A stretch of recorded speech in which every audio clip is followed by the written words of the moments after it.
Yeah, another charming day. Charming. And yes, another video on dystopia. The poop of life. Still back here. Okay. Anyway, the manure of life. Yes. It's just all this damn perception thing, you know. What's the difference between the half glass, half full, whatever, pessimism, optimism, blah, blah, blah? Isn't there some way to cut through all this bullshit and get to the truth of the matter? You know, there's a truth out there, fuckers. But anyway, yeah, I'm not responding to anybody in particular, but, you know, I did watch a couple of Professor Anton videos, and it was the same old yammer. Death is but life intensified and folded inwardly, or some kind of babble like that. And conference report was basically, well, that's the consolation of being an atheist. You already know you're a zombie, and yeah, so everything's okay. Because yes, you're the Walking Dead. Whatever. Whatever.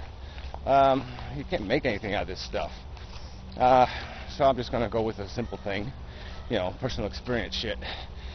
Yeah, there was a time in my life where I just woke up every day and just did your thing. You didn't even think about, well, how do I feel? Am I having a good day or a bad day? And so life was pretty easy. And then, I don't know, sometime in my teens, I started getting kind of uncomfortable. I just didn't feel good. And, you know, maybe it was school, maybe it was a lot of things. But, yeah, I started waking up thinking about, how do I feel today?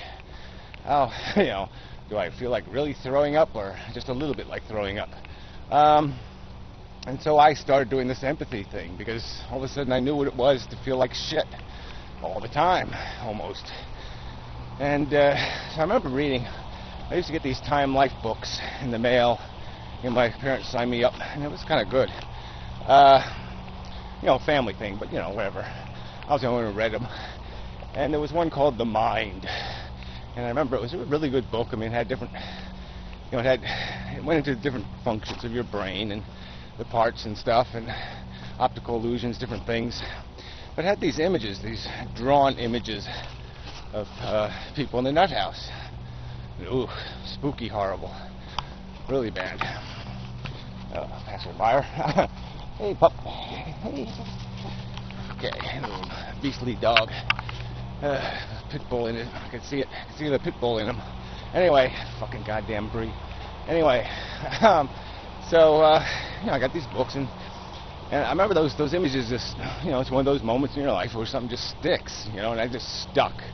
And you know, they had these pictures from like the 1700s when they put the crazy people in little cages because they were so unmanageable. And you know, they just, you know, the artist had drawn these faces of perfect anguish and insanity, and it was you know, that's when I started doing this, or not started, but at least that's when you know, a moment I can identify, where I start to identify with these other human beings. And I started thinking, what if I was that person?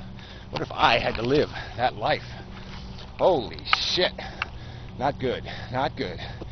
And so as miserable as I was thinking, oh, fuck, you know, this could really get bad. And it didn't really comfort me. Misery doesn't really love comfort and company. I think that's a bullshit line. You know, it's just another one of those cliches. Misery loves company. No, you know, misery is made more miserable the more misery you put around misery.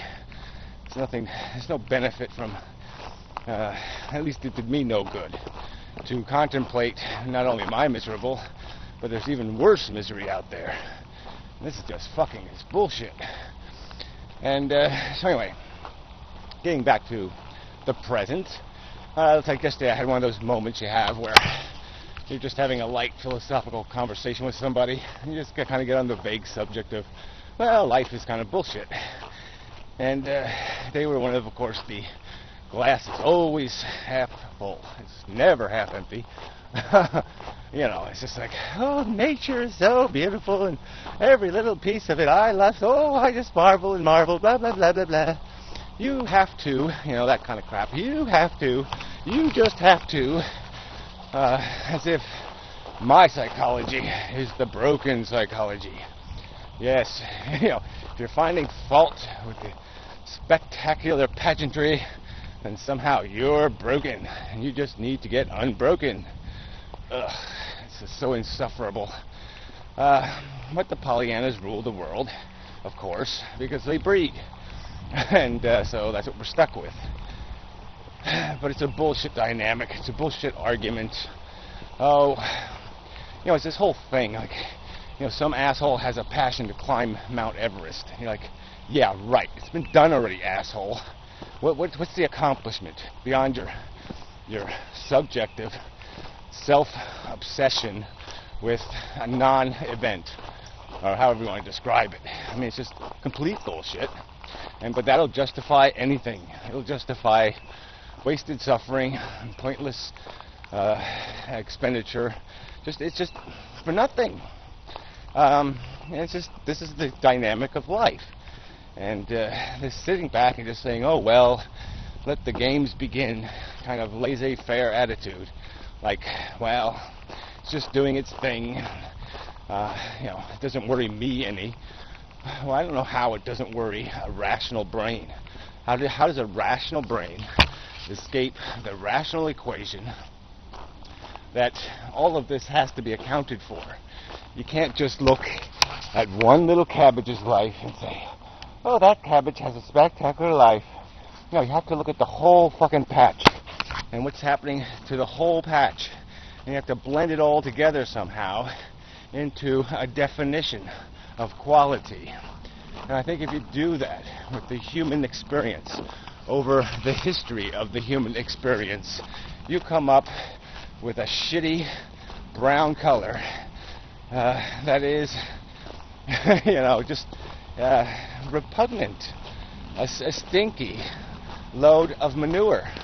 There's just no way, even if you have some perfect little strawberries or something, some little perfect kiwi fruit, you're mixing it in a bowl of crap, absolute crap. And when you're done mixing, the end result is not something edible. It's not something rational human beings should be saying, oh yes, this is just fine. Let's keep playing this game. Oh, a little horror and angst, so what? It's even a conversation about death. I mean, I have to pwn a couple of Onision videos. Fucking idiot. But, everybody separates death from dying. You can't separate the two fucking events. And then even conference reports, again, it's this, oh, my mother was a nurse, and she saw people die. It was always just wonderful and happy, and there was balloons and celebration, and blah, blah, blah, blah, blah.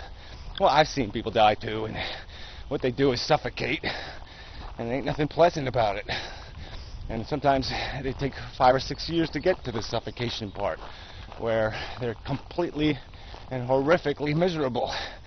So let's not take dying out of the death equation, please. Shit. This is so fucking stupid. Obviously, we die every night. We go to sleep, we're gone, we're dead. Being dead is a non-event. Dying is a fucking event. This animation, this organism compelled to survive, it letting go of life is a fucking event. It doesn't do it easily. It resists it. Every little cell, it's almost like the movie The Thing, where the little blood cells were all alive, trying to save themselves. Yeah, we're made that way. We're almost every bit of us is eking out, man. Fighting for it. And that's the nature of the beast. And it's the stupid nature. It's fucking idiotic. Yeah, maybe you're comfortable and happy. Great. I'm really happy for you.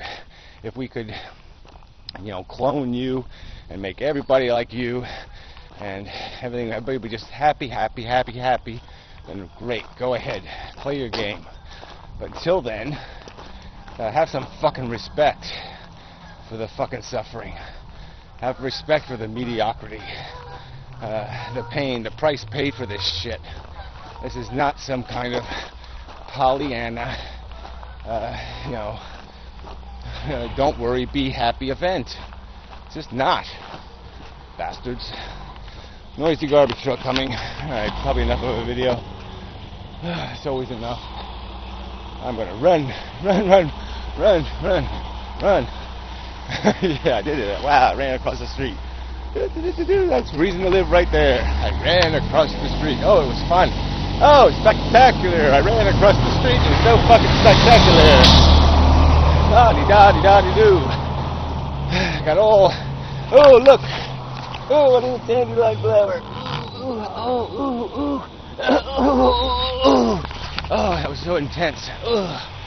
Yeah, spectacular. Oh, look, waterfall. Fuck. The end.